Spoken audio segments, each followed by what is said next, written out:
Një tjetër rezultat fantastik, se kemi dhe lëkurën e bananës. Bananen e konsumojmë ditë për ditë. Edhe nuk ka nevojë të flasim për vlerat ushqyese që ka banania, se besoj të gjithë jemi koshentë dhe e dim. Tani, si që kemi lëkurën e bananes, e dim që ka shumë vitamina. Filloj me vitaminën E, me kalium, enzima, nuk e di që të them. Sheqerna natyrale, yndyrna të mira, sheqerna natyrale. Gjithandej.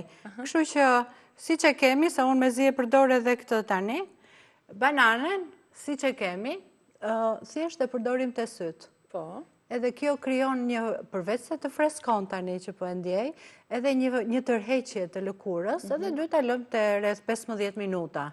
Ajo do ta tërheq lëkurën, do t'jap atë shkëlqimin e dur, do ta ushqej me këto vitamina dhe ne do kemi atë fytyrën e bukur. Po, plus që ndihmon edhe për njollat kafe, me qënë se shumica e vuajnë këtë problematik të fytyrës. Drejt është kjo. Unë zakonisht bananen edhe është përdorur shumë, sidomos për shkëlqimin e fytyrës edhe këtë tërheqje natyrale.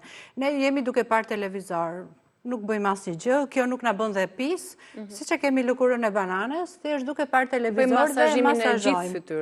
E masazhojmë sidomos te zona e syve, te zona këtu, te qafat, te mos harrojmë dhe kraharorin. Kemi predispozitë, fjetë e holla të rudhave. Për të ushqyer sa më tepër lëkurën.